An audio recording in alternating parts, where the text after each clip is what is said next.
Welcome to episode 66 of Auto Off Topic. I'm Andrew. And I'm Brad. No cold open tonight. You just kind of went right into it. Yep. No sit here chit-chatting. Just kind of took one long jump into the episode. That's right. Yeah. What's something you would do, Andrew, after you jumped 180 feet in a car? What would your next goal be? What would my next goal be? Yeah, after 180 feet. You've gone 150, 160, 180 successfully. Well, Travis Pastrana actually has the record at 269. Right, but I'm just saying, you've jumped 180 feet in your car. Yeah. At the time, it's a record. Yep. What's your next goal? 200, maybe? Yeah. Yeah, I thought so. I think so. We'll back into that in a little bit. Anyway, so what got going on tonight? Not much corrections from our listener questions or the episode maybe before that. I think it was the episode before that where we discussed our trip to California. And at the Peterson is the round door Rolls, not a Bugatti. I mean, I confused a beautifully styled car. I assumed it was French, but it's a Rolls Royce. Yeah, whatever. However, round door rolls off the tongue. Yes. No pun intended. Yes. More easily than round door. So I will never Bentley. forget it now because it's a round door Rolls. It's a round door, and if it fell off the car, it would roll down the hill. So it's true. Rolls. All right. A little way to remember it there. Let's see. The last events. The last rallycross of the season was 2 weeks ago. Yep. I continued my flawless streak this year. Yeah. Did not attend. Yep. Again, it's pretty terrible. Still rusty. Well, you did better than me because, again, I did not attend. I definitely needed to slow it down because once I slowed it down, I was fine. That's always been your problem, my problem. Not really. When I was doing it a lot, it wasn't. Well, when we were starting off with it, we were always too aggressive. Well, when you have a really fast car, it's super easy to go fast. And then when you're going slow, it doesn't feel like you're actually driving fast, but you really are driving faster because you're not just like spinning the wheels and going sideways. You're actually driving cleanly and going fast. So slow is fast. But you're not doing that whole bonsai run and giddily laughing in your helmet the whole time. Yeah. And I've never done it in a fast car. So, I mean, the fastest car I ever rallycrossed was a bone stock WRX. So, usually we did it in our shared Mirage, which is by no means a fast car. That's definitely along the ethos of slow car fast. No, you'd be foot flat the entire time. Yeah, because you could. Yeah. And which is the style you're trying to break yourself from. Yes. You wouldn't even have to touch the brakes. You'd just let off the gas and the car would weight transfer to the front. Every now and again, you'd yank the e-brake to get the car to pendulum. Every now and again. Yeah, maybe.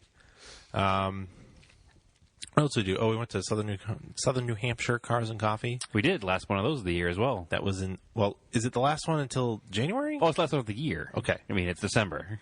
Yeah. It's not, no. We're definitely doing it in January. Hey, you know what? Next podcast, I'll see you next year. Yeah. Trying not to do that, but you blew it. Actually, no. We'll do one more. Will we? Yeah. There's one more week. Oh, yeah. Oh, you definitely blew it now. Yeah. Now you have to say it next week. See you next year, guys. Yeah. This is the last one. Nope. See you next week. Anyway. But yes, it was the last Southern New Hampshire Cars and Coffee of the year. Yes. Based on the Gregorian calendar. Yes. As the Earth rotates around the sun, so do our tires on the way to... Oh, sorry. Okay. I'll stop that. All right. Yeah, I don't know. It was stupid cold. It was real cold. It was not. You're just a wuss. Everything is salty. It was like 40 degrees out there. New England is terrible for car culture. Also, we spent most of the time inside the coffee shop anyway, so it doesn't really matter. Which is really funny because we were there with the organizer of the event, who also decided to spend most of the time because it was cold. Yeah, that's okay. But whatever. Some people came out. People came out. Cars. We did. There were probably 25 or 30 cars, which is good considering it was upper 30s, low 40s, and salt on the roads. There wasn't anything particularly special out. People just daily drivers, and there was supposed to be a theme of a decorate your car for Christmas, and there was going to be prizes, but it was just cold, and nobody really did, and only one guy. He wrapped his hood in wrapping paper, which is kind of cute, I guess. It's hard. Yeah, it's gotta be hard. I'm sure it's difficult, but it was not fun. Yeah, it's probably cold, super annoying. Yeah, but he did it. Good but for he him. didn't win any prizes Yeah, because we had said ahead of time that if only one car did it, they weren't going to get a prize. Yeah, whatever. So, whatever. I think we should have given him a prize anyway. Maybe next time. But anyway, it was a good time. Good breakfast. Good coffee. Good company. We should probably judge some stuff. Oh, you mean as far as our prizes go? Yeah, we should do that. We'll do that next week. Yeah, we'll do questions and we'll do winners. Doing it next week, though, gives me another week of having these stacks and stacks of prizes sitting on my counter. Yeah, well, you still get ship out, so. Yeah, I know. All right. We'll get to that. We will. But yeah, so that was the only 2 events this week. Actually, 2 events in 1 week in the middle of December is pretty good. Yeah. Normally we don't have any events to talk about, but we had 2. Because then the Rallycross off-season is literally like a month. Yeah, it's another one in February, right? No, January. Oh, so it's not even a month. No. Okay. No, they're going to do Canaan. So the last one of the year, again, is the same as everything else. It's just because it's December. Yeah, but it resets so you can start from 0. Correct. There's no points at Cars and Coffee, so how else do I judge when it ends? I don't know. How do you win Cars and Coffee? You don't win Cars and Coffee. That's the entire point of Cars and Coffee. You win Cars and Coffee by leaving Cars and Coffee in a respectful manner and not spinning your car into a crowd of people. That's true. That's how you win Cars and Coffee. We're quickly going to 2018 here, Andrew. Please leave the 2016 memes and jokes behind. I didn't say what they were. It could be anything. It was implied. You know, if the shoe fits. Yeah, well. Yeah, speaking of Hoonage gone wrong. Yes, what is our topic to discuss tonight, Andrew? I think we have a full topic episode, correct? We do. It's been a while. It has something to do with the related question I asked you at the beginning of the podcast of how far would you choose to jump your car? Well, I have a question for you. Okay. Who's the most famous Daredevil stuntman of all time? The only one who ever had an action figure made of him, obviously Evel Knievel. That's right. Have you ever heard of the Mad Canadian, Ken Carter? Before 3 or 4 days ago, I had never heard of the Mad Canadian Ken Carter. However, I had heard of the Joey Chitwood Thrill Show that he was part of at some points in his life. Okay. That I am very familiar with. All right. So I didn't know that part. But I do remember a few years ago that, actually it was almost 10 years ago, this little short clip popped up on YouTube with this jet car and a ramp. Mm-hmm. And you're like, what is this? Like, it's clearly from the 70s. Yep. It's grainy, footage. And this guy apparently in a cowboy hat is like, I'm going to jump this car up this ramp. Right. And then they fire the rocket. And comically, the car goes up the ramp and just explodes into pieces. Yes. And there's a parachute comes out, and somehow the guy doesn't die. The parachute is starting to come out before the car even starts to drive up the ramp. No, it just smells like something's burning. Yes, I think somebody's cooking something upstairs. I hope that's toast. Yeah, and I'm not having a stroke. I can smell it too. Don't worry. It was... So you want to pause it and check on it just in case? We should probably do that. I mean, fire's bad. Well, I'll just message upstairs. It's fine. Oh, okay. Yeah, it's pretty strong. Yeah, it is. So, this guy, somebody uploaded this, grainy, low-quality video. Apparently it was from, a Faces of Death video. Do you remember those? I do remember they are. Yeah, I don't think I ever had a Faces of Death video or watched a Faces of Death video. But you heard somebody talking about them probably, in school or something? Oh, absolutely. I remember them existing. They were kind of like the, what's that video tube site that's not YouTube? Oh, was it E-Bombs World? No, E-Bombs World was just a meme site before there were memes. No, it was E-Bombs World. They had videos on there too, but I'm thinking of one. It's just a video tube site, but it's all the videos YouTube wouldn't show. So it's like the Faces of Death kind of things. It was E-Bombs World, wasn't it? No, that's not what I'm thinking of. I know what E-Bombs World is, but it's not what I'm thinking of. No, it definitely was. No, it was not. 100% was not. All right, then what was it? There was a site that was just videos. It worked just like YouTube, but it was all videos of people being beheaded and people being shot and stuff like that. That was definitely E-Bombs World. Oh, my God. You're really aggravating me right now. Well, then figure out what it was. I forgot my computer at home. I have this stupid little thing in front of me to use. No. Well, whatever. And in the video, it's this stuntman named Kenny Powers. Kenny Powers. Yeah. Kenny Powers, I'm sure most of our listeners have watched Eastbound and Down where the main character is named Kenny Powers. Yep. So there's a lot of jokes about Kenny Powers. All right. Hold on a second. Okay. No. All right. It's fine. It's fine. Assuming since you came back down, It was panicking, nothing's actually on fire. Steph's Ugly Kitchen. It was a minor oven fire.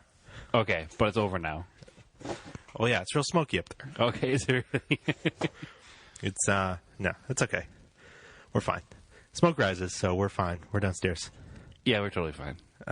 No fret, no fear. Yeah. Dog podcast is okay. How's your wife? Is she okay too? Yeah, she's How's fine. the dog? Dog's good? No, the windows are open. Moving on.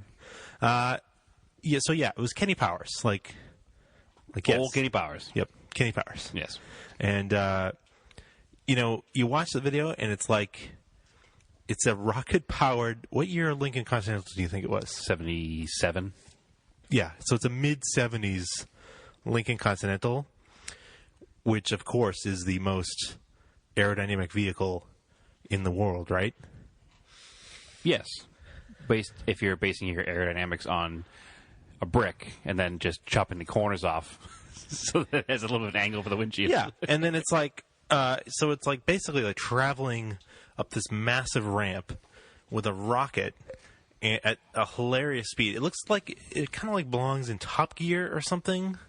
Like when they fired that Mini down the ski jump. Or when they fire the Jaguar off the deck of the aircraft carrier. Or even was it the Robin as the space shuttle? Like that type of? Yeah, it looks ridiculous. The video looks sped up pretty much because it's so ridiculous looking. Mm-hmm. And because the track is really bumpy.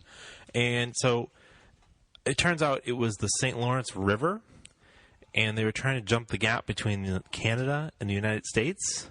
Correct. Yeah. Now, again, this is where I said, Andrew, after you've set a world record and jumped your car successfully 180 feet, your next milestone is definitely going to be 5,200, right? Yeah. Yeah, you're going to go for the mile. So, you know, nothing in between 180 and a mile. You're just going to go, time to jump my car a mile. Yeah. I've gone 180 feet. There's nothing in between.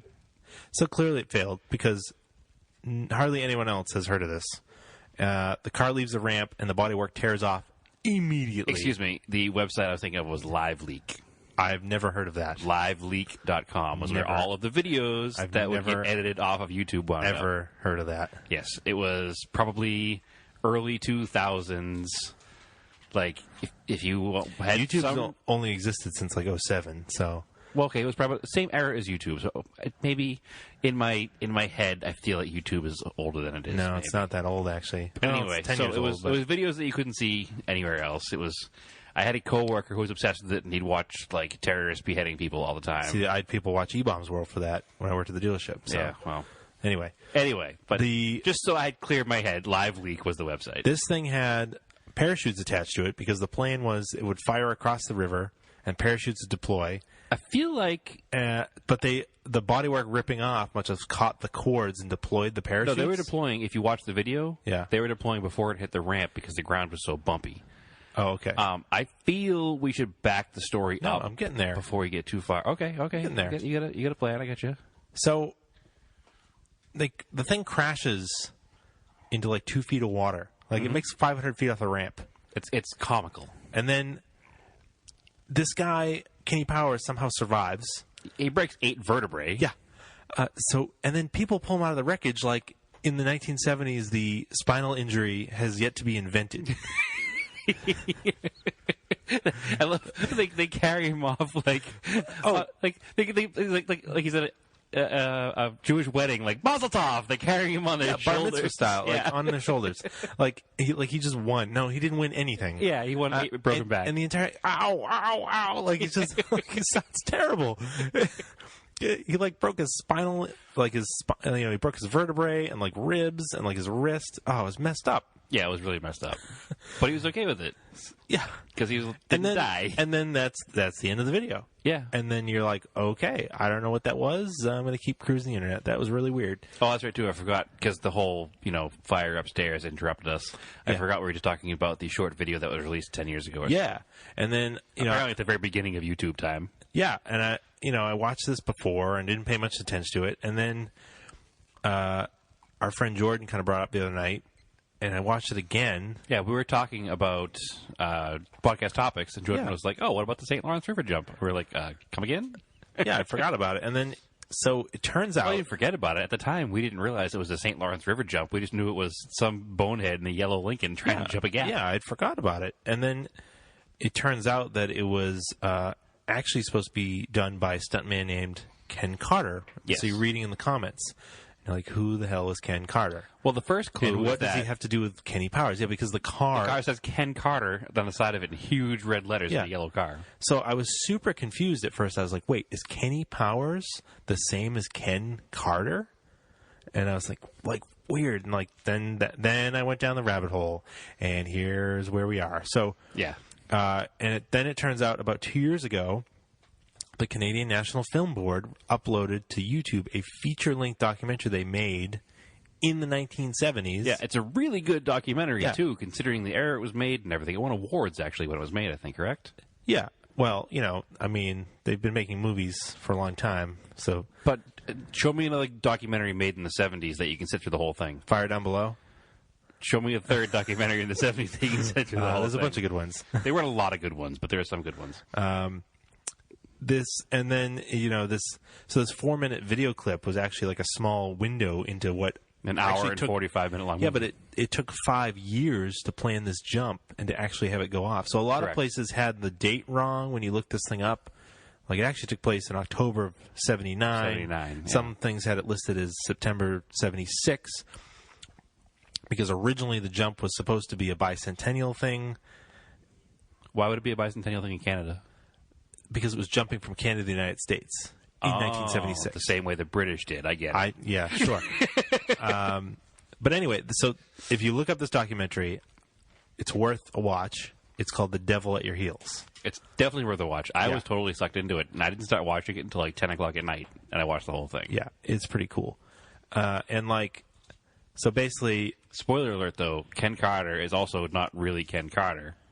His name is Kenneth Gordon Holzcheck. Oh, we'll get to that. Yeah. And at one point, it's almost like he has two personalities, legitimately. Yeah. It's a pretty crazy movie. What do you got there? Oh, I'm just queuing this up a bit. Oh, we have clips? Oh, yeah, I have clips. Oh, sweet. Because, so yeah, it was like, I mean, there's just, it's just like, he's such a tragic figure, and like, The whole there's so story much is hope. a tragedy. It's ridiculous. But most of the hope is based on the fact that he doesn't know much about life. But sometimes it seems like he does, and sometimes it's like, I don't think you do. No, he definitely does not know what's going on. And I don't discredit anybody for not knowing things that they, don't have any reason to know. But he doesn't know much about anything. All right, so this is the narrator from the film. Okay, good. This is early on. And 500 pounds of thrust. So they're talking about the jet car World guys. record auto jumps are measured in feet. 125, 140, Exactly. even 180 feet. But Ken Carter wants to jump much further. He wants to jump a car a mile. What? A mile? You jump a car a mile. This is the beginning of the film. Yeah, this is how the film starts. So this is like seems like it's the beginning of 1976. The film starts. It's Uncle Rico next to his orange van. Yeah. Gonna watch me jump this car over them there mountains. Yeah, so Ken Carter looks like kind of like Uncle Rico. Yeah. Like he's a turtleneck wearing necklace guy. Yep. He starts out, he doesn't have such crazy hair and a goatee, and like later on, he gets a really crazy like 70s perm with like a big goatee. He actually reminds me of who's the co-star of Talladega Nights? John C. Reilly. Yes. When John C. Reilly, what's the character he plays in? Oh wow, that was a horrible thing. I don't remember what it is. He's wearing a white turtleneck. He's got the chain. Or is it in Talladega Nights he wears that outfit? Maybe. I don't remember. One of the movies he wears it. And I was like, okay, well, it's just like This, John C. Reilly. I mean, this whole story is ripe for a parody documentary. It needs to be done, yes. Like this, Like a mockumentary. yeah, it could be Will Ferrell and John C. Reilly in this. As Kenny Powers and Yeah, or Ken yeah, Carter. or actually, perfect. We could just have the character who plays Kenny Powers, whose name escapes me at the moment because I'm terrible with names. Danny McBride. Danny McBride, yes. So, yeah, that we'll get into that, too. So, basically, who the hell is this Ken Carter, right? Because he's definitely not the most famous stuntman of all time. He is not. He didn't know the most famous stuntman of all time. So, but the thing is, you got to put yourself in the time period, right? So this is kind of before our time. A little bit. But yeah, well, he started in the 60s, late 60s. Yeah, but through the 60s and 70s, it was, like, cool to be a stuntman. Yeah. Like, you could make money from being a stuntman and actually doing, like, shows. And that's what Ken Carter did. He'd go to, like, all these little speedways around Canada. The movie starts off with him prepping a 61 Chevy for a jump. Yes. By basically just pulling out the glass. Yes. And they stripped everything out of it. And then they duct taped the hood shut because he was afraid that if the hood flew open with no windshield, he would get injured. So obviously, you don't put hood pins in the vehicle. You just duct tape it shut. And then you duct tape the fender on because you're going to wreck the car anyways. But you still... Or put a cage. Right, there's no cage. And he walks up next to the car, and he's talking about how it's hard to find cars in that part of Canada, because weren't they in, like, New Brunswick? Somewhere. And they're like, they're all rusty. They're all rusty, crappy cars. And he walks up next to the car where the two front and the rear door meet, and he starts shaking the whole side of the car? Because it was a pillarless coupe. Yeah. And the floor was rotted out of the car. Yeah. And he's going to jump this thing like 150 feet. It's I can't remember if they safety, anything. Put a harness in it. No. Lap belt. A lap belt. Yeah. And then he had a helmet and... Open face helmet, lap belt, stock seat, non-collapsible steering column. Nope. Gonna jump this thing 100 and some odd feet and land on a 56 Ford station wagon. Like, what? He was normally doing, I think, ramp-to-ramp jumps, and this one didn't make it to the ramp. If you look at a lot of the stuff, he was trying to land on cars. A lot of the early ones. Sometimes, yeah. And then he was doing ramp-to-ramp, because that makes sense. In a world of things that don't make sense, yes, that makes a little bit of sense at least. Yeah. Try to land the car and move on. Yeah. Basically, it's like he crashes it it's like they have an in-car, and his face is just like grimacing as he's crashing. Because he has no safety equipment. No. And he's crashing in a 61 Chevy. Yeah. And then like he smashes his ankle. They pull him out on like a stretcher. Yeah, first of all, he gets in the car and he's like, well, it's really hard to find good cars up here in Canada because they all rot away. He's like, this car runs. Doesn't run good, but it runs. And they show him going down the straightaway to prepare for his jump, and the car is barely running. It's sputtering and skipping and backfiring, and it's awful. He doesn't get more than 60, 70 miles an hour. Which in that car is like maybe do some plugs and wires, but I don't know. I guess you're going to wreck it, so you don't give a shit. You still want to get up to speed, I would think. It was probably a 6-cylinder. I don't know. Who knows? It was a terrible, terrible car. But yeah, I mean, this was the thing. The guy was a stuntman. He was a showman. Like, he wouldn't even let them take him away to the ambulance before he talked to the crowd.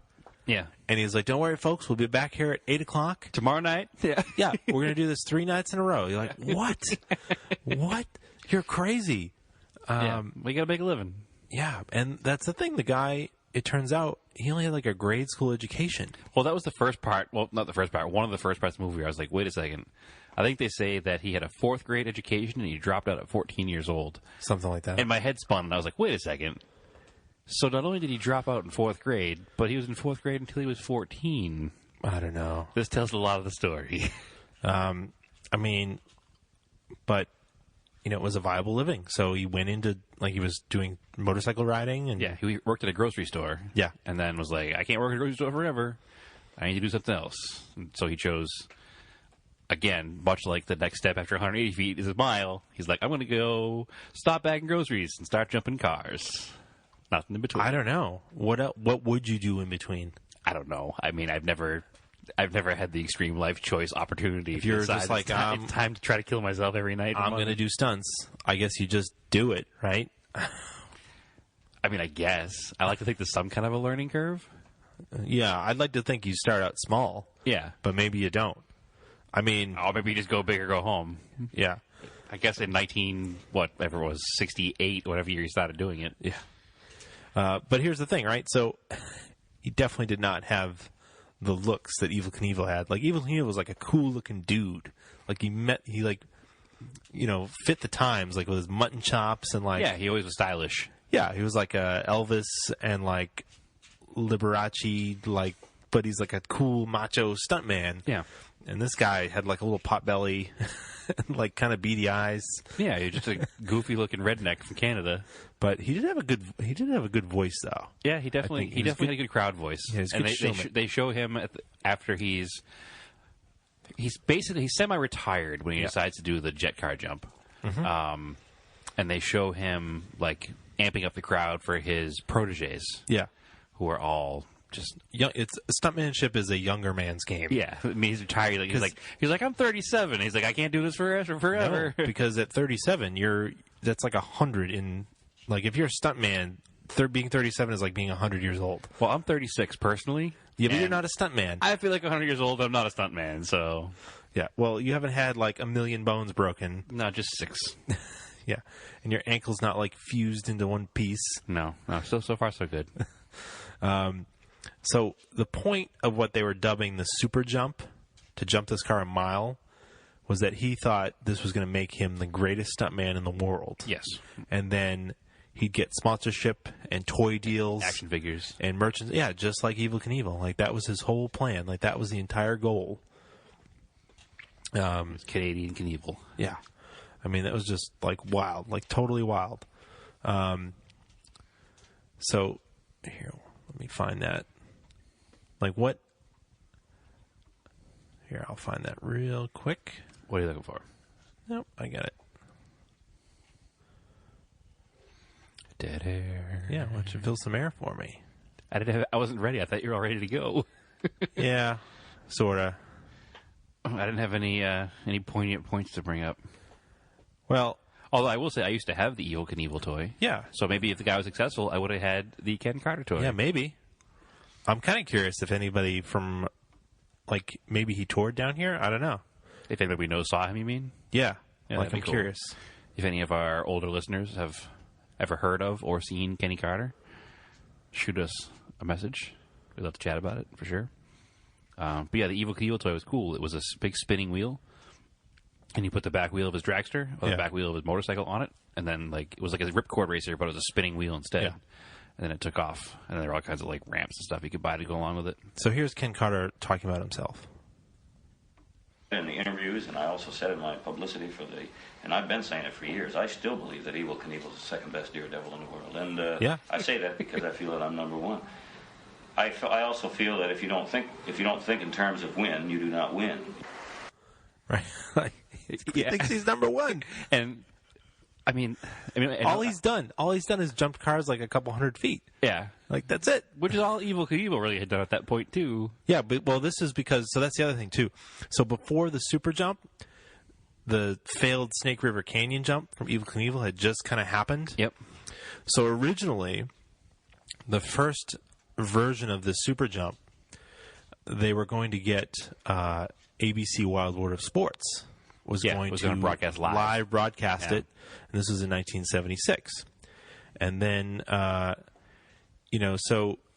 they threw the money in. They threw $250,000 at Ken Carter in order to get this thing on the wide world of ABC's the Wide World of Sports live. Mm-hmm. So they pretty much were his financial backer for this thing. Yeah, they financed the ridiculous ramp they built. Yeah, and they financed all that stuff to do it, and then good old number two stuntman, Evel Knievel comes around as a I don't want to say an auditor, but a well, they were using him as like a professional opinion. Yeah. So that was after ABC brings him because there's a bunch of delays. Yep. So they're trying to build this ramp in a farm field that abuts the river, and it's just mud and delays. And it's raining because it's Canada. It's Canada in the late summer, early fall, so it's raining. So then, Evel Knievel says this about it. It looks like this is after the Snake River jump. I worked on my own project at the Snake River Canyon for nearly 3 years. They're trying to finish everything up here in just 2 weeks. The weather has been bad. The runway is muddy. The takeoff ramp is not built. I don't think I'd attempt to try this stunt. I think it's much more dangerous than the Snake River Canyon stunt.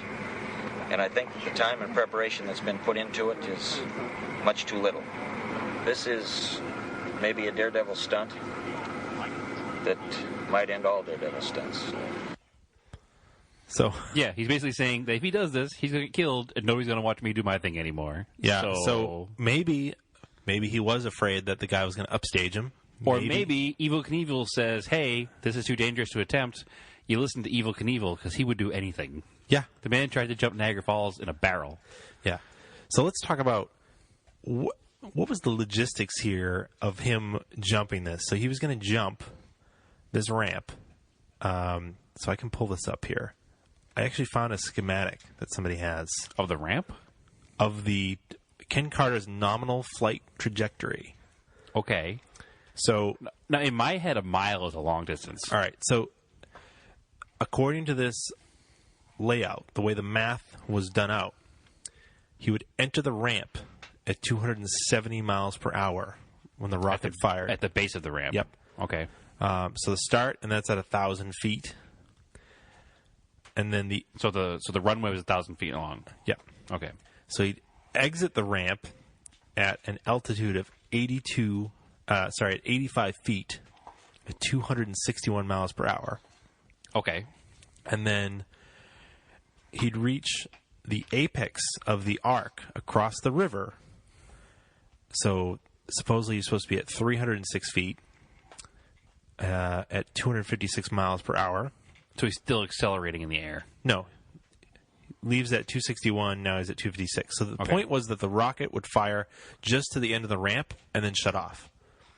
So you wouldn't be... So he was going to free fly for a mile? Yeah. That's why I had to go so fast. I don't have much formal car jumping education, but something to me tells you need more than that to go a mile. And then he's arcing over the river, and then supposedly just after 3,500 feet, this says 264 miles per hour, and like 130 feet of altitude. Then it's 230 feet probably, because then the next point just after that at 257 miles per hour, 4 16-foot diameter parachutes deploy to slow him down. And then like a couple hundred feet later, then you've got the 2 large parachutes, which are 35 feet, deploy. And he's only doing 120 miles per hour. And then he's supposed to touch down at 4,000 feet at 30 miles an hour. So he's still crashing into the ground at 30 miles an hour. But don't worry, he's going to land on roses. Yes. That's the thing. This wasn't ramp to ramp because probably you couldn't... It was ramped flat. Well, it's probably too far a distance and too much wind. You'd have to make the ramp really, really big. Well, to land on, they didn't really super wide. I don't think landing on a ramp. They talk about in the documentary. He talks about how that piece of wood is there, and they talk about how they doesn't want to crash into a piece of wood because the crashing through the wood could come through the windshield and kill him. Mm-hmm. So he doesn't want to have any wood where he lands, which is why he decides that he needs to land in a soft target. Oh yeah, I have that too. Okay, but that is my favorite part of the whole entire story. This is probably the best part. Yeah. It's probably one of the nuttiest parts. Like I don't know, like where you came up with it. If you had any inkling that Ken Carter was intelligent at all, or had thought about this jump at all, this one statement is where he proves 100% that he has no idea how physics works. Yeah, no, there's the math. Yeah, I don't think the math checks out here. I mean, the math you're just saying doesn't work at all. No. Because I don't know how you stop the rocket thruster at liftoff, and you still accelerate. It runs out of fuel. No. I know how it stops, but hear me out. I don't know how you turn off the booster at liftoff and expect to carry 4,000 pounds without ailerons or wings any kind of distance. It's going to start to fall. Oh, yeah. Once there's no thrust, you start to fall. Period. Well, I think they're going by like the way you fire a cannon, and or like somebody did like artillery type calculation. Okay. Where it works for a cannonball, which is round and cuts through the air better than a car-shaped object with no actual aerodynamics. I mean, if you fired something at a high enough arc, it should go far enough. I think that's what their theory was. Okay. Or doesn't work that way. So it's basically like playing cannon fodder on an old Mac, but with a car and a dude in it. Trying to fire the thing across a river. Yeah. I mean, there's more to this to unpack. Well, I think we should play the part about the landing. Yeah. Because that is definitely This is my favorite part. On jump day. So they're talking about... As we sit over here on the American side, we're looking across the St. Lawrence Seaway. It'll be a 1,500-foot takeoff ramp. Have a slow... Well, right where the truck has gone by there. And, of course, in a plant, about 200 square feet of roses. Yes. Right out in this immediate area. Matter of fact, the jump site that we're sending. There's a marker right here. Will depict exactly, approximately where we're going to land. Of course, this here is rather hard and brittle, and I suppose that it would be, if we were crashed into it, would create a problem. So we're going to just cultivate the land and try to make it as soft a landing as possible. We're not talking about an airplane. We are talking about a car, so it's definitely going to have to crash right in this area. Yeah. And that's of course, if you're going to have a target, roses would be a rather soft target. So that's something to aim for. It'd be bright, hopefully a bright sunny day like it is today.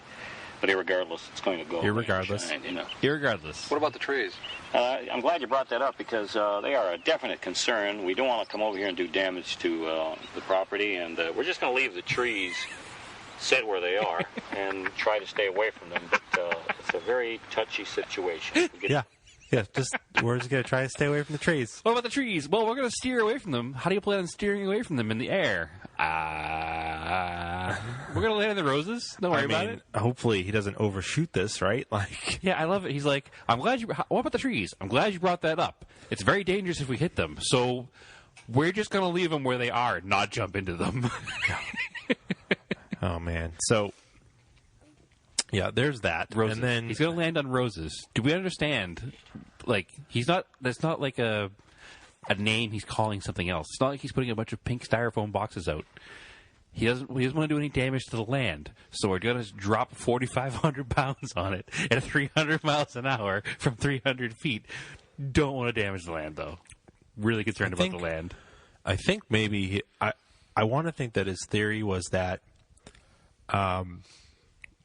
as you're flying through the air, if you had a giant patch of red roses, you might be able to aim for it or something. There's no way to aim the car once it's in the air. I know, but this is I'm hypothesizing that this is his way of thinking. But he legitimately says, as he's flying through the air, he can see this patch of red roses, and you're like, all right, I know I'm heading for either success or impending death. I can see where I'm going to die from here. This is what I can see. No, but he describes in that little clip, he says, it's a nice, soft target. Not to mention the thorns. Well, who cares about the thorns? The people that need to rescue you are going to crawl through like a thorny patch of roses. Let's make this as dangerous as possible. This is clearly an insane idea. And the fact that ABC gave him $250,000... Listen... stuntman stuff was hot. I guess it was. And he convinced them that it was going to work. What's hot right now? I want to get $250,000 from ABC. Man, I don't know. But here's the other thing. So I want to talk about the car. You want to talk about our impending rocket cult? No. Where... the car's pretty crazy. And the car's ridiculous. It's missing. Nobody knows what happened to it. I know what happened to it. It blew into a million pieces 180 feet in the air, 500 feet over the river. They towed it out of there. Yeah. And then it disappeared. I'm sure it got smelted down. But here's the thing. In the 70s, rocket car racing, drag racing... was big. Yeah. Was super popular. Because for some reason it was we need to go faster than the quarter mile, and the only way I can think to go faster is we'll put rockets on the cars. Yes. That's 70s thinking, right? Insane idea, but awesome, and I love rocket cars. Because, they have been later banned for safety. They still run them in exhibitions, though. Yeah, but also apparently the hydrogen peroxide fuel that they use is super expensive and hard to get. Oh, I have no idea what they use. I assumed it was just here's the regular old rocket fuel. Yeah, it's made from hydrogen peroxide, I guess. Because the way it's different from a jet car. A rocket car doesn't need an air intake because the fuel contains the oxygen. Oh, see, I was thinking of jet cars. I wasn't thinking of rocket cars. Yeah. No, there's no air intake on this thing. It's basically Jet cars, what I think are cool now. No. I've probably never seen a rocket car. No, this is like a rocket booster. So the car was built apparently by Dick Keller, Okay. who also worked on the Blue Flame. Which was at the time, land speed record holder. His company, I guess, built a bunch of rocket cars. And As one does once one builds one.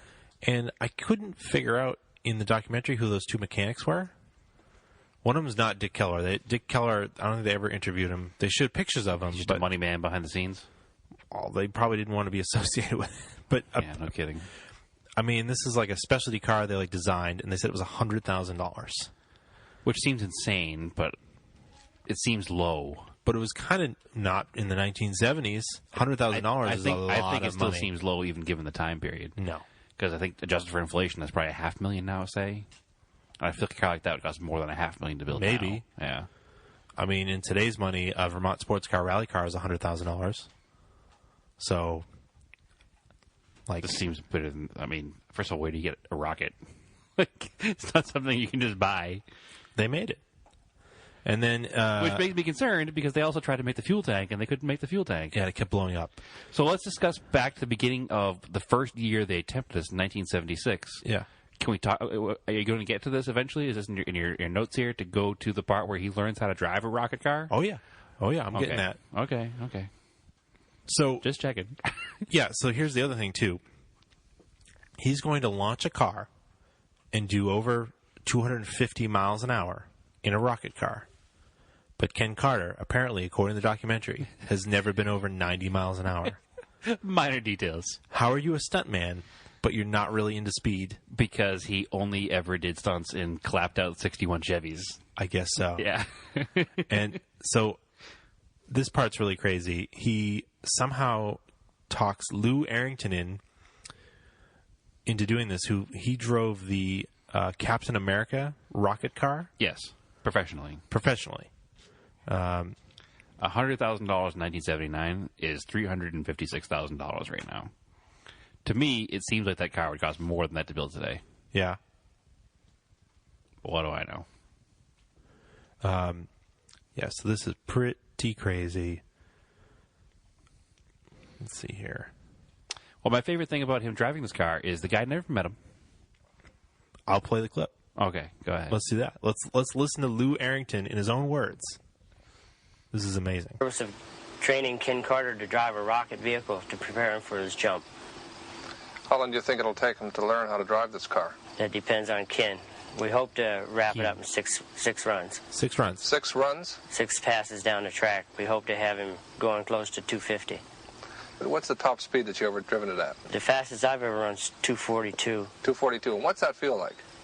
It's pretty fast. The most exciting part no shit. is trying to get it stopped, I think, especially when the chute fails. And the first time I ran 240, the chute failed. You know? Now, it might just be the 70s vibe. Yeah. That dude seems super high when he's talking on camera right there. Maybe. I don't know. But probably because he was about to let this, crazy guy drive his jet car that he makes his living with. What's the fastest you ever driven? 90 mile an hour. All right, here's the keys, proverbially, obviously, to my 300 mile an hour rocket car. Yeah. Have at it, sir.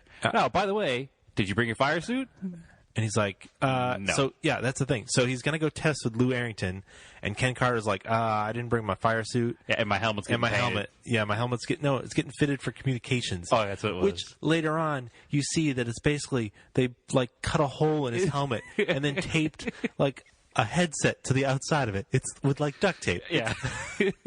So he shows up to test drive this rocket car for 250 mile an hour. And then he's like, can I borrow your suit? And they're not quite the same size. Yeah, he goes, one's a 38 waist and one's a 32.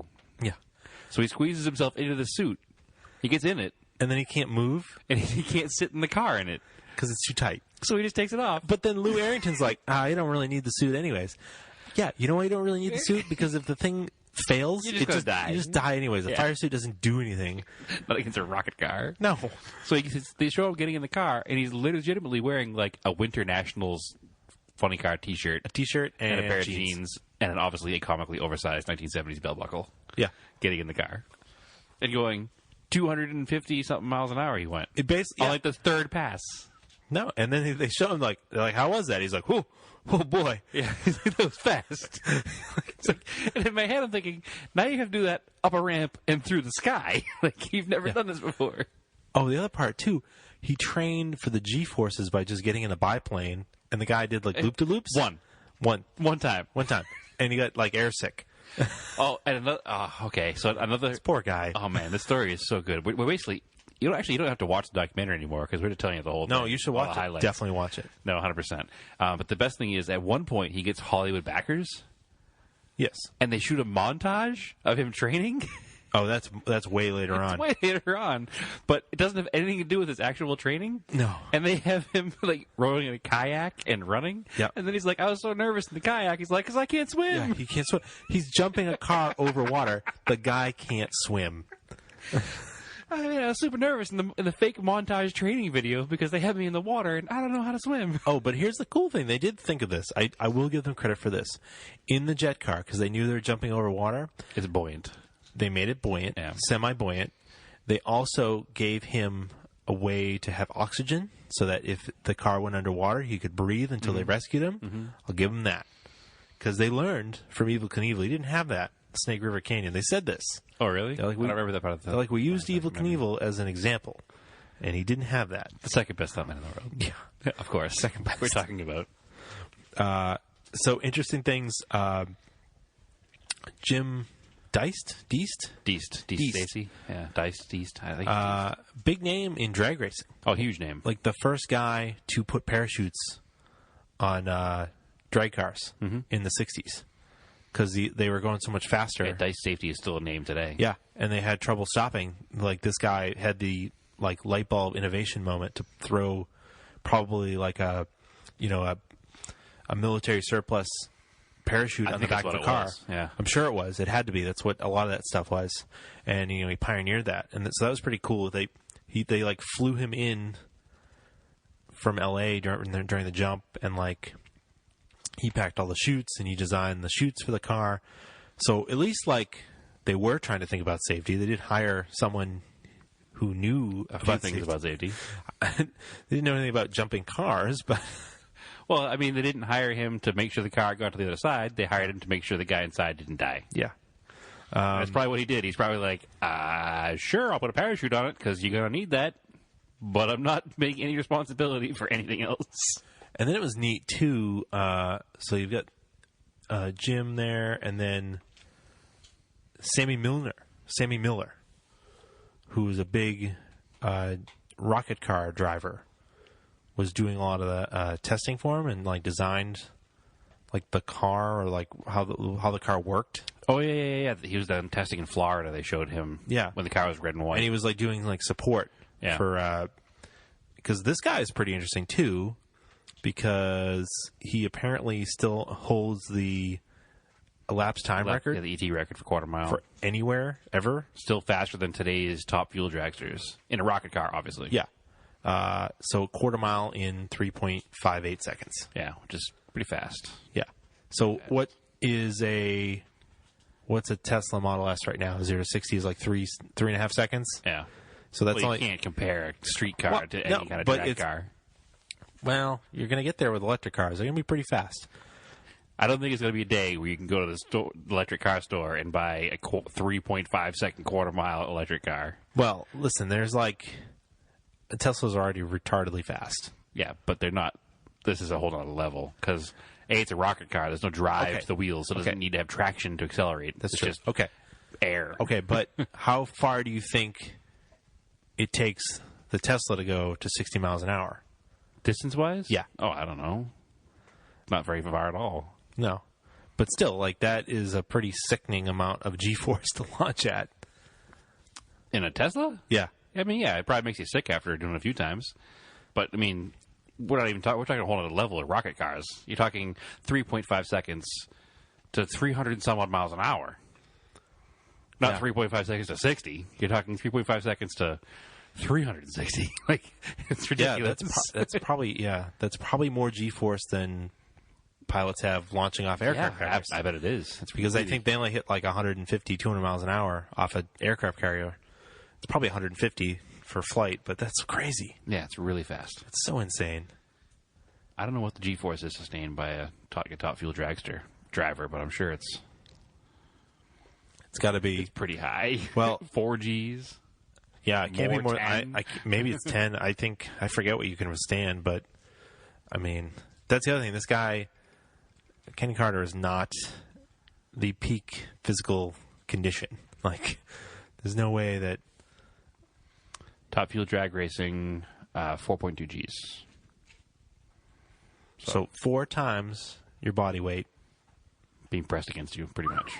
Yeah. It's pretty crazy. Yeah, that's nuts. So I was trying to figure out the backers, right? A typical person can survive 5 Gs. Yeah. I had some theories about the backers. Well, just money-hungry people, that's all. Well, yeah, I mean, a lot of these people... But there's these mysterious backers from Japan. Mm-hmm. Well, I don't want... that's actually getting... That's later on. That's getting a little too far ahead. But, yeah. So, in the second year doing this jump, he hooked up with this guy. The first year didn't happen because of weather concerns. Yep. And then they weren't done in time. They weren't done in time, and then the movie studio that was involved... No, ABC pulled out. Or ABC pulled out, that's right, too. So this first year was ABC. So ABC was like, no, we can't do it, because Evil squashed it. Yeah. ABC was like, no, Evil says no. Yeah. So we can't do it. He says it's too dangerous. So then we can't afford to show this live and have you be killed on live television. Yeah. So then this guy, Hugh Kennedy, shows up. He's a lawyer from Canada. And apparently, he helped Ken line up all these investors. And in doing more research, a lot of them are local people. Okay. That would only pledge 10 grand, 40 grand here, 30 grand there. There are a lot of money. They're a lot of local business owners. Some of them were local contractors that helped build the ramp. Yep. And then after the jump failed, they never paid them. Oh, good. They just completely defrauded them. Yeah. And the money just disappeared. So a lot of my theory on this was that the people... So Ken's plan was that he would have, a lot of people there. It would be like this carnival atmosphere. They'd sell tickets. They'd sell tickets. Yeah. It would basically, even if it failed, you'd still have all these people that paid to see it, right? Yeah, of course. And he'd probably make some money back. Yep. And it'd be like this, legend thing that you were there when he didn't make it, right? Yeah. You saw Ken Carter die. Yeah. But then, by the time they finally got to the point in 1979 when they were ready to do the jump... Nobody gave a shit anymore. Yeah. And they had signed this deal with these backers from Japan or something, and these Hollywood people that they talk about in the documentary, to make an exclusive video or film. Mm-hmm. An actual movie. Which is why they had the montage of him training, quote unquote. And that's how they were going to make money for this. So even if he died, even if it wasn't successful, they'd still, or if it was successful, they'd make money off selling the film. Yeah. So they never did any promotion, which is completely opposite of the way Ken Carter was used to doing business. He'd have live crowds and he'd work with crowds. He was upset that there wasn't going to be a crowd there. He was super upset that there wasn't even a crowd there. And that was basically, I think, what a lot of this was. I think a lot of people saw this, and I mean, Ken Carter also had a summer house in Florida and stuff. Yep.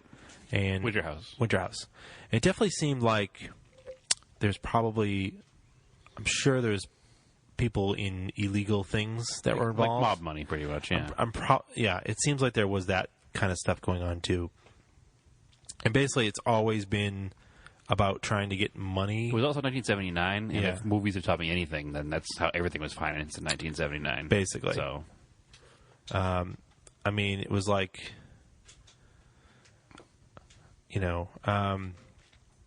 which is funny, because then we hear, the way he talks about it. Talks about the backers? Or just about, jumping in general. Okay. Oh, when he talks about why he does it? Yeah. Where he's some people say that particular clip is what we're talking about? Yeah. I assume that since you're going silent here, you're working your computer and you have a clip coming up. Yeah, I got it. All right, excellent. Some work harder at some things. Some sacrifices are a little more than others. So therefore, they deserve more. You know, if it's money, if it's glory, no matter what it may be. I always said that when I first started, I said it's money. But years went by. I knew that wasn't it. I then began. It's challenge. It's all a challenge. It's a challenge, and it's a starvation for popularity. Is what it is. It's an ego trip. 4 days. Right? Yeah. Like that. It's so him, right? It's so crazy. Like, oh, 100%. No, not about the money. And then, you know, they get into talking about him. So his stage name is actually Ken Carter. Yes. And you said this earlier. Yeah, do you have that clip of him talking about... I do. That, like, two different people, Ken Carter and his actual name, which is like... I had it all queued up here on my thing, which I don't anymore because I'm the unprofessional one. Ken Carter... Kenneth Gordon Polschek. Yeah. Is his actual name. And this clip you're about to play is straight up nuts because the dude sounds like he's got borderline multiple personalities. He's like Garth Brooks and Chris Gaines here. The lines are a little blurred. Yeah, probably. I mean... Not that I'm, admitting to knowing much about country music because I don't. Screw country music. Let's see if I can find it here because I think I lost it. Two different people you labeled it. I did. Yeah. So 52, 57. Again, dead air. Well, listen, I don't have a production department to like edit this in for me. No, you did a pretty damn good job considering I didn't know you did this until right now. So yeah, we're working on it. Yeah, but yeah, so the Raptor Ego Trip you have is two different people. I get it. Okay, I'm just trying to cue it up. I got you. So we'll do it right from here. So he's bathing in his swimming pool. Kenneth Gordon Polschek and Ken Carter are now beginning to find out just exactly what their positions are. So he's talking about himself. This was in two different first persons. Kenneth Gordon Polschek, promoter's residence. Now, Ken Carter and Kenneth Gordon Polschek have become closer together. Now it's getting down to the wire. Whereas some of the news media is saying, has Kenneth Gordon Polschek cut off a little more than Ken Carter can chew now? Can you speak to someone being Ken Carter and then feel a real change and speak to someone as Kenneth Gordon Polschek? No, I think Polschek is always at the foreground. He's the one that goes into the racetrack promoter, calls him on the telephone, says, "Hello, I'd like to use your racetrack to set a world record and bring the television people in with me." And then in the evenings, sometimes, like when I'm by myself, the Carter situation occurs again. Says, really, is this what you really want? You're second guessing him, Like, I wanted to do a jump here for the news conference, and Polschek, along with the rest of my people, are saying, it's a little too close to the jump. Yeah.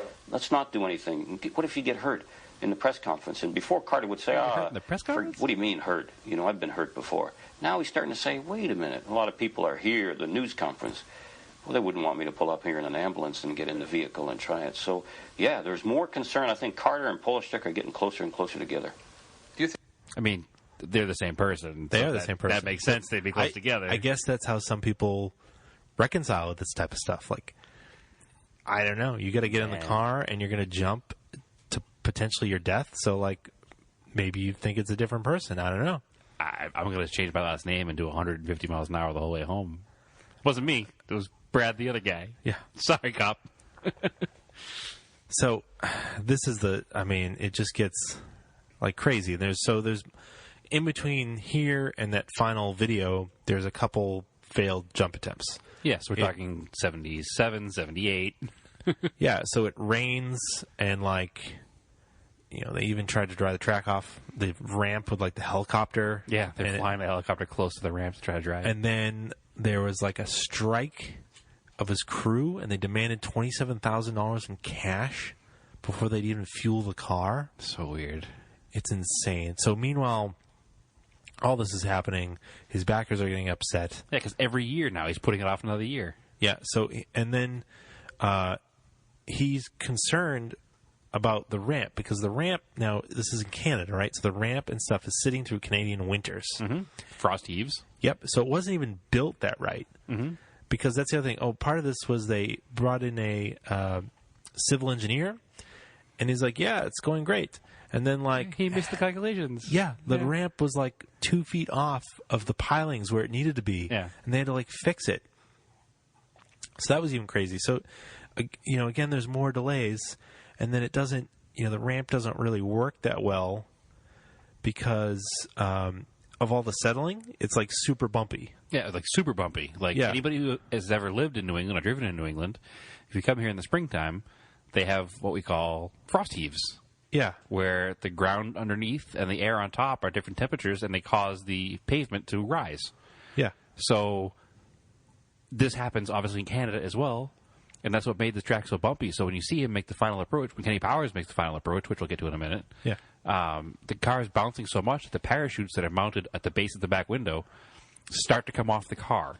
So at the bottom of the ramp, you see the parachutes are already starting to tumble down the trunk lid. Yeah. So when it hits the top of the ramp, they fall off and they open up. Yeah. So immediately. So here's a clip from them testing it. So they just kind of fire the rocket just a little bit and kind of go halfway up the ramp. Yep. Very last tests. The ramp's supposed to be completely finished. But today, Ken learns that isn't quite true. The surface is slightly bumpy. Sammy says it's nothing serious, but Sammy's lied to Ken before. Yeah. I mean... Sorry, you're drunk on that one. So he's being fired, and you can hear it bouncing. Yeah. Like right here, you can hear the car bouncing. Because the thing has no suspension at all. Awful. The test run could hardly be called a complete success. But Sammy's under pressure from the backers to get things moving. Sammy's their money is running out. Yeah. No, Sammy is the Sammy Miller. Ken is worried. Oh, yeah. The bumps weren't the only reason he had trouble controlling the car. Where'd Sammy go? Hey, Sammy. Yeah. I was looking for my white lines. So they don't have any lines or anything, reference points for him to drive straight. Really late. And then he's telling him, like, no, it's fine. Yeah. I got to go by marks in the highway. This is the best part. I can't. I'm it ran out of fuel. Comment right now. No, it ran out of fuel right where I told you. No, it ran out of fuel. Right where I told you said it would run. It did. I got by him, but I didn't get to shoot out at all. Well, I was late getting it out. Well, it's okay because you're a jump man. You're not a race car driver. Everything was fine. The car looked fine. It handled fine. I didn't want you to experience the bump and the ramp till we worked on it tonight, but it's fine. Car handled well. You're worked right. Fine. You're right about that. I didn't want you to feel the bumps. It got lift. Yeah, but you see, you're not under power. See, at that point, you're just coasting and rocking and weaving. When you're under power, you won't feel it because the power's planting you. It's going to drive you. You won't even. It'll be like this under power, where it was like this. That's definitely not under true. Power, That's not how that works. You won't even know it. First hop, and before you realize it, you're off the end of the ramp. Fine. I need them white lines. Well, I mean, I'm sure, like, there's just so much going wrong here. Like, so many people were probably just telling them, like, you need to do this, you need to do this, Yeah, you need to do this. It seems like nobody gives a shit what happens to them as long as they get their money at the end of the day. Yeah. Like, they've just spent all this money, like, make it happen. Yeah. He dies, he dies. Let's get this thing off the ground. Yeah. Because the car has no suspension, I don't think. Yeah. It doesn't I didn't seem feel like the ramp until you fix the bumps tonight. What, are they going to repave it overnight? Yeah, who knows? I mean, it was cement. It wasn't even pavement. He's just bullshitting him. Yeah. And I think that's why a lot of this stuff, a lot of the people that are featured in this that are, like, famous, like, drag race people, it doesn't make any mention in their own, like, Wikipedia pages or About anywhere that they were involved in this. Because it was just a shit show. Like, it was just was. Crazy shit show. It was a bunch of people taking advantage of somebody who wasn't that savvy, basically, is what it was. I mean, and I really think that's what it was. It was just a lot of people were in this for the money, and they just saw an opportunity to use Carter, and they just latched on and grabbed money. Because, like, hell, if I was like, hey, can you build me a rocket car? I have $100,000. Yeah. You'd be like, sure. Yeah, absolutely. I'm like, what's your qualifications? He's like, I built some. Yeah. Cars? Like, I change my own oil? Yeah. I can build you a rocket car. Absolutely. Like, sure. You can qualify it. I can change my own oil, and I used to have an erector set. Game on. Because it just doesn't seem like what I would have done, right? Well, the other thing don't forget is there were these two little winglets on the side of the car that were supposedly there to stabilize the car.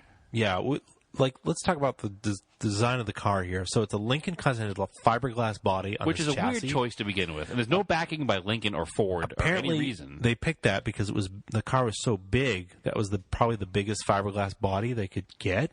But why did a fiberglass body of it already exist? I don't know. I mean, they could have made any body It shape. certainly wasn't very aerodynamic, and that's the thing.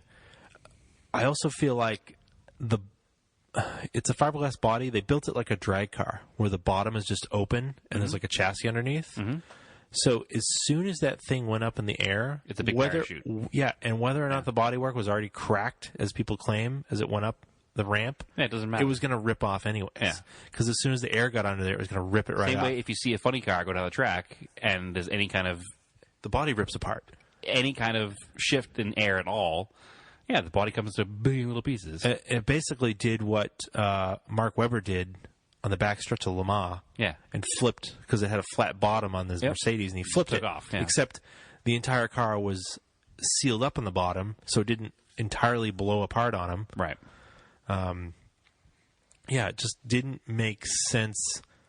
Like, I would have thought that to do it properly, like, all right, we've got this rocket car, we're going to jump in a mile. But like you said, let's start, the record is like 150 feet. All right, so let's jump this thing 200 feet. Yeah. And try it. And then you're like, whoa, this thing does not handle right in the air over 200 feet. And then you'd make improvements. And then you'd push it to 250.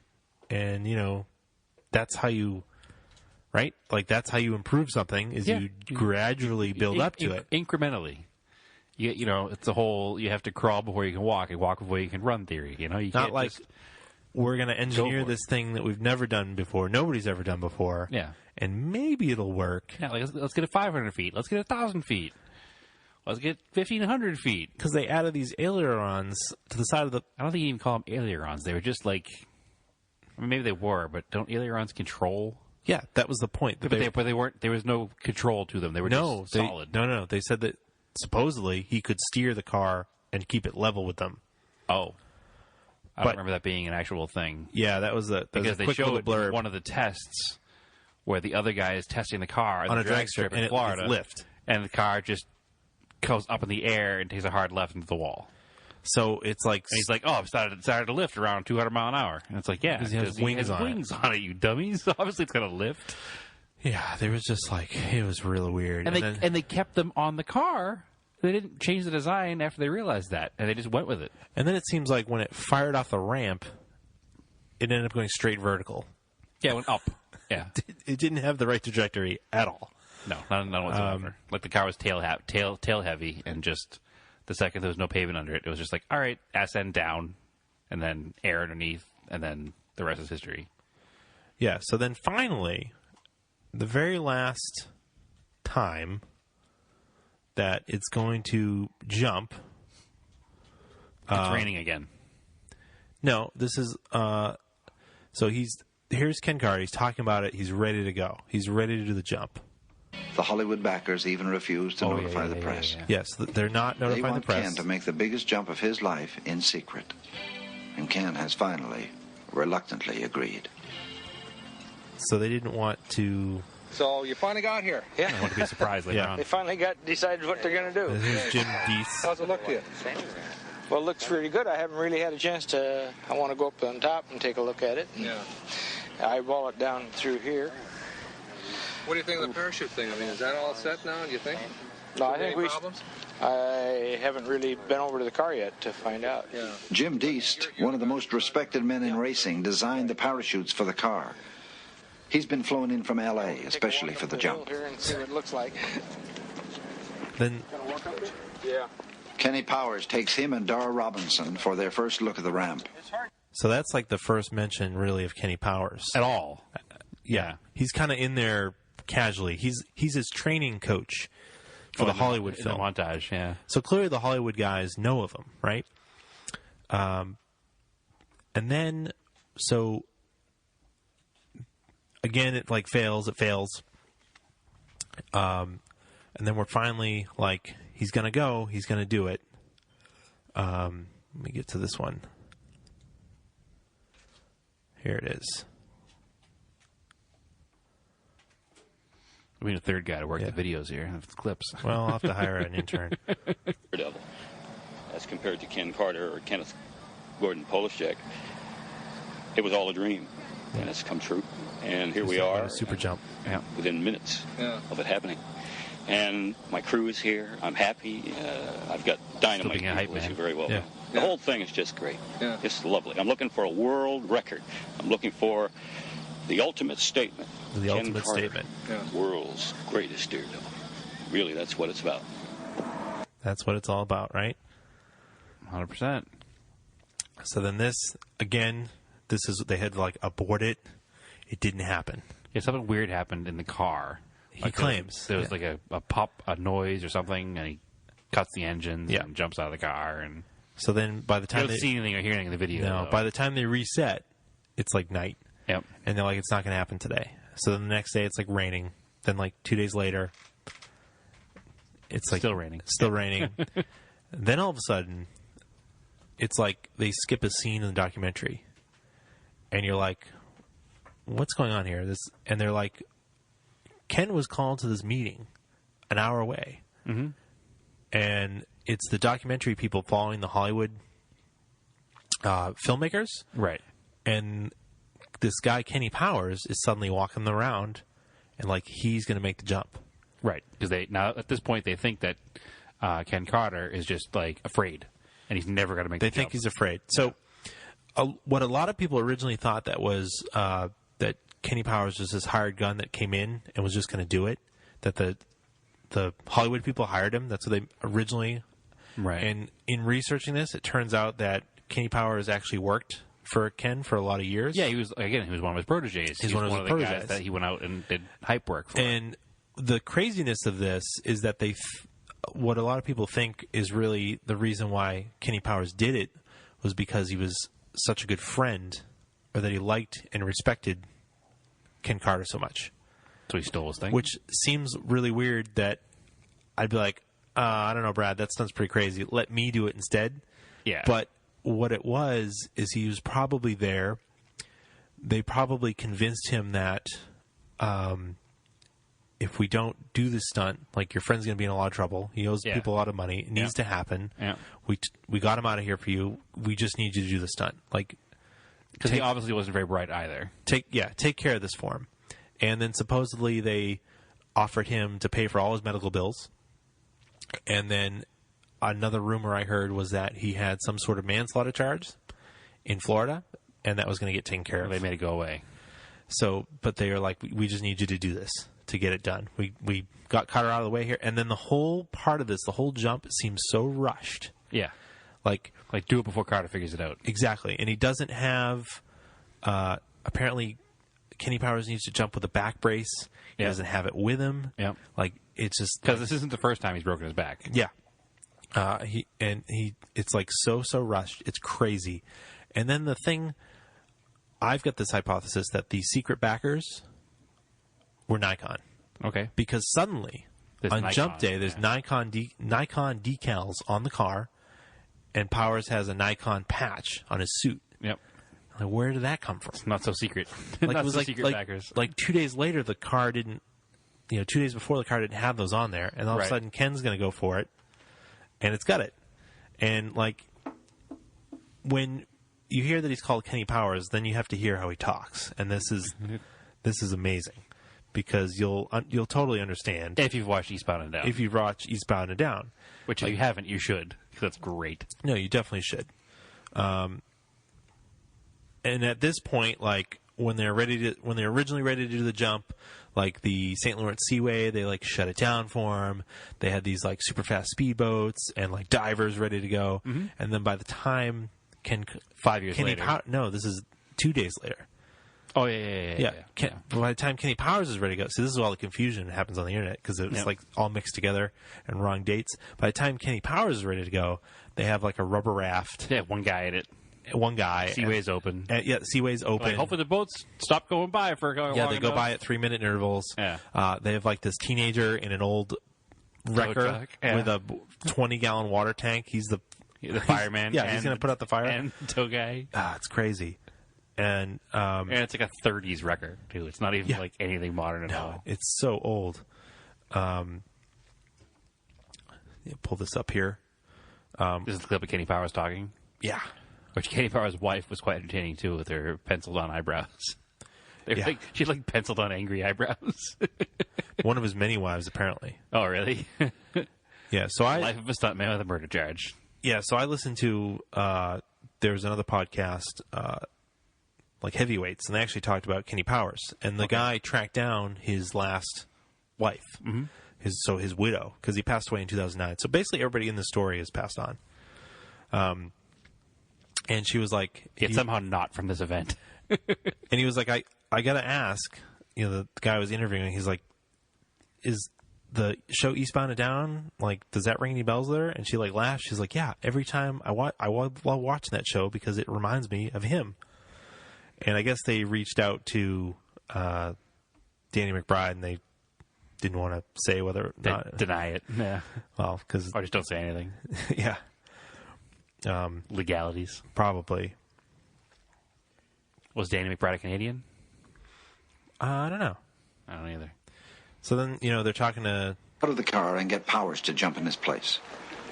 So here's Powers gives the official reason for the switch. Well, Bob, you know how Ken's bones are. They've been broken a lot.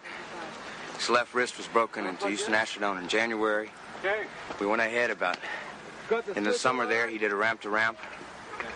In Edmonton, over the 12 chuck wagons. He hit awful hard. He broke it again. He took the cast off himself. Chuck wagons. Yeah. If everything don't function, you're in a world of trouble.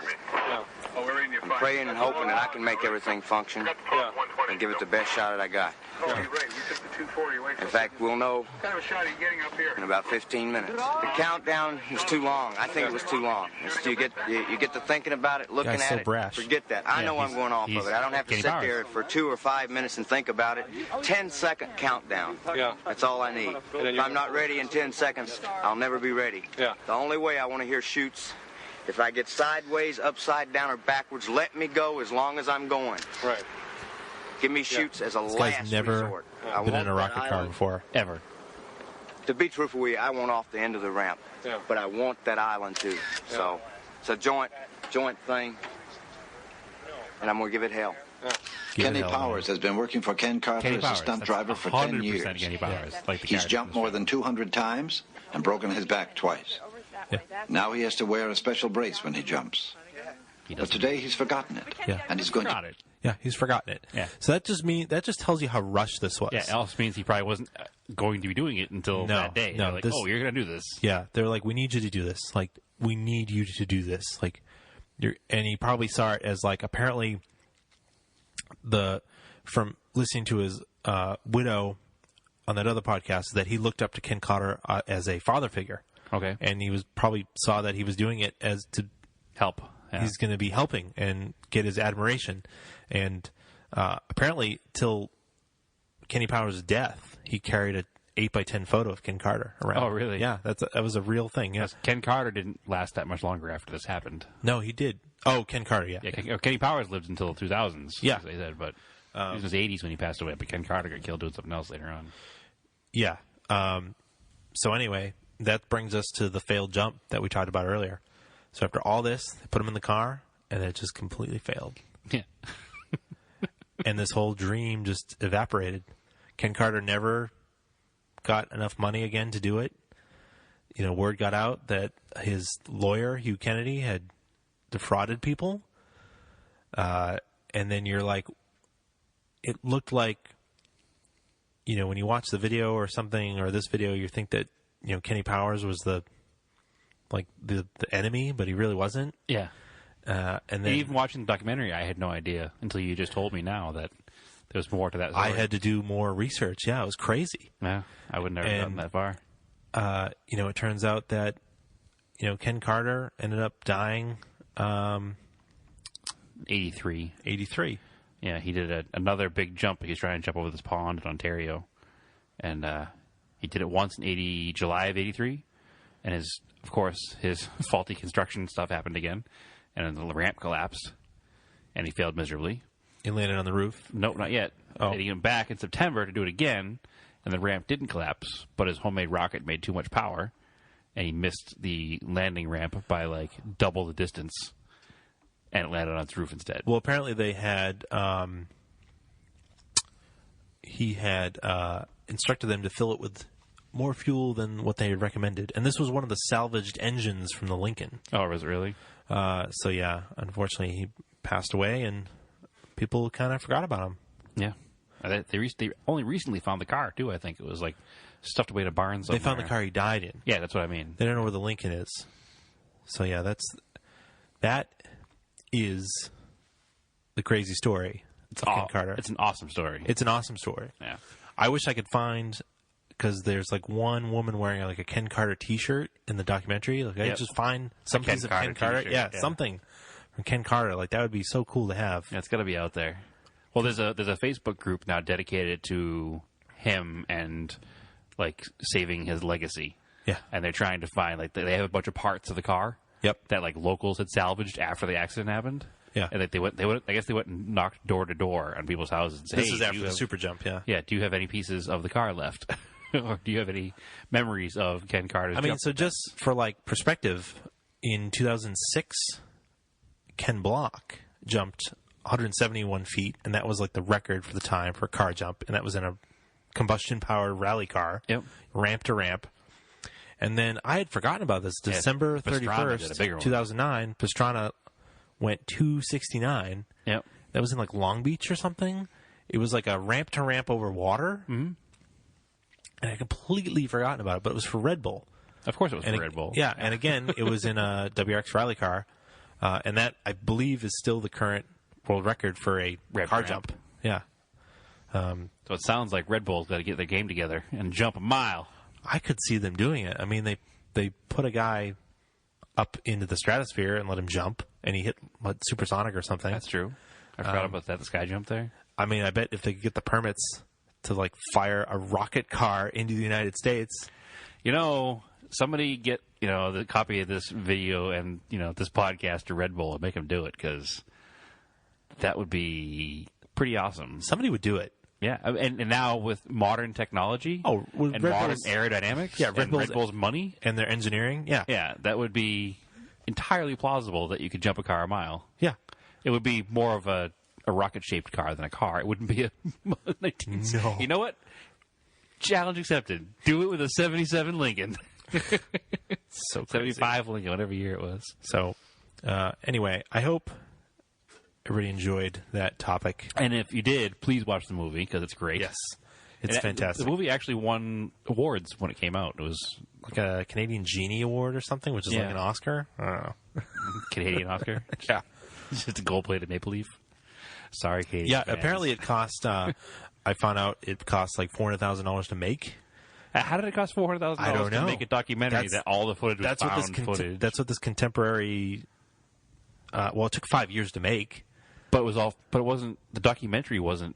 No, it was all found footage. Wasn't it? Wasn't made found footage. They made it as they went along. Oh, okay, that's true. Yeah. No, it wasn't found footage. Yeah, so that makes sense. Who was taking the footage then? I don't know. The Hollywood film people. I don't know how it went together. No, they the Hollywood film. When you watch that, you can tell it's weird and different because they like cut it weird. The funny thing is, they probably were filming this documentary and expected it to be over and done within a few months. Yeah, and then the whole thing took 5 years to. Yeah, it just kept going.